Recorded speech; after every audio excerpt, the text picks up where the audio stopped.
Does anyone have an unhealthy obsession about sandwiches, or is it just me? It is literally one of my favorite foods to eat, and you know what? I thought, let's do a sandwich series for the next 7 days. I think it all started when I was younger and started watching the TV show Friends, and my favorite character, Joey Tribbiani, was always known for his obsession about sandwiches. But for the basis of a good grilled cheese, let's get right into it. You just basically butter every bread, and if you can, use 3 different types of cheeses. For mine, I use cheddar, Swiss, and Colby Jack. But if you have American cheese, definitely use that.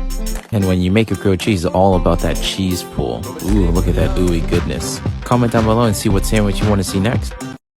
Making sandwiches for the next 7 days, day 2. Let's make a leftover Korean barbecue sandwich. My family and I always try to have at least a meal once a week, whether that be sushi night or Korean barbecue, or my dad just home cooking for the family. We realize that time is so limited that we might as well spend it with the ones we love. I made some gochujang mayo that I spread on the bread, threw on some spinach to make myself feel like I was eating something healthy, added some thinly sliced tomatoes and some radish, even though kimchi would have been better, but hey, that's all I had in the fridge. Scientific fact, sandwiches cut in the diagonal taste better. Day 3 of making a different sandwich for the next 7 days. It was a Wednesday when I decided to make this sandwich, so as you know, hump days are the worst. I thought to reward myself with a nice breakfast sandwich. Pro tip guys, if you guys can bake your bacon instead, do it. It results in a much more even cook and actually gets it much more crispy.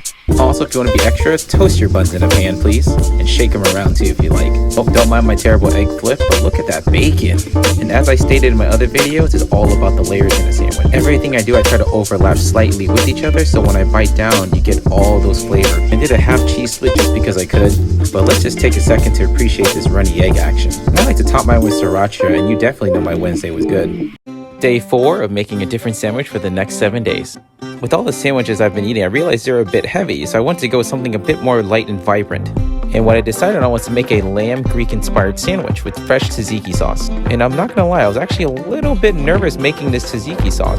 But the basis of this is basically Greek yogurt, finely diced cucumber and chopped mint, a squeeze of lemon or lime, and I seasoned it with salt, pepper, and a little bit of MSG for the extra oomph. Grated some fresh garlic to put on my bread just because I'm extra like that. I had actually cooked a Mediterranean-style lamb the other night, and it was seasoned with a bunch of turmeric, cumin, and a bunch of other spices that actually fit very well with the sandwich.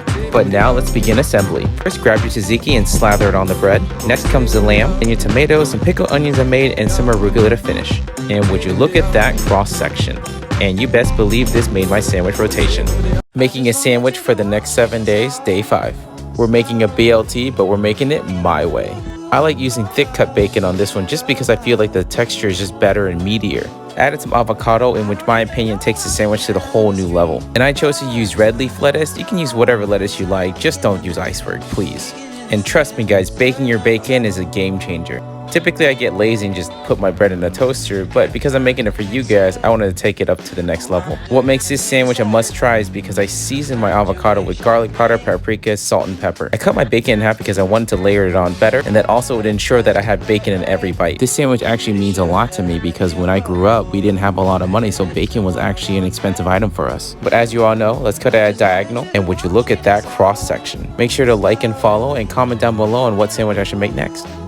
Making a sandwich for the next 7 days, day 6. This one goes out to Chef Alvin from Egg Sluts and his popular YouTube video from Munchies, his ultimate egg sandwich. First, we're going to julienne the green onions for the toppings, and I cut up some cilantro because I didn't have any chives. And for my spicy mayo, I used 2 parts mayo, 1 part sriracha, a little bit of sugar and lime. And this is where I messed up a little bit. I decided to use Spam Light instead of regular Spam, and it just didn't have the same consistency. I was trying to save on some calories, but in hindsight, you might as well just go all the way with it. And this is a marbled egg. Basically, pop the yolk once the whites have settled, and then just swirl it around a little bit. Topped it with my chopped cilantro. For the bread, we're using Hawaiian sweet rolls, which I lightly toasted, and assemble as demonstrated. On the other video, he didn't use cheese, but I thought, why not use 2? In the Munchies video, Chef Alvin mentions that this sandwich is really easy to make when hungover, and trust me, I can attest to that. And would you look at that cross section? Make sure to follow, like, and comment your go-to hangover breakfast.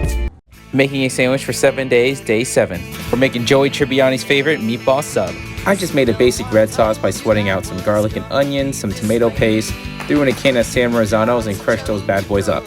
Seasoned it with salt, pepper, oregano, basil sprig, and a Parmesan rind, and just let it cook down. And I used a 50% pork, 50% beef split for my meatballs. I seasoned my meatballs with way too many things to name, so when I make my full YouTube video about this, make sure to check that out to get the full recipe. Threw it in the oven to bake those off, and would you look at that?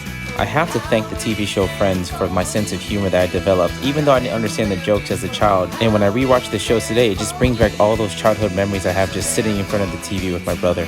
But just like Joey, share this with someone, but one bite only.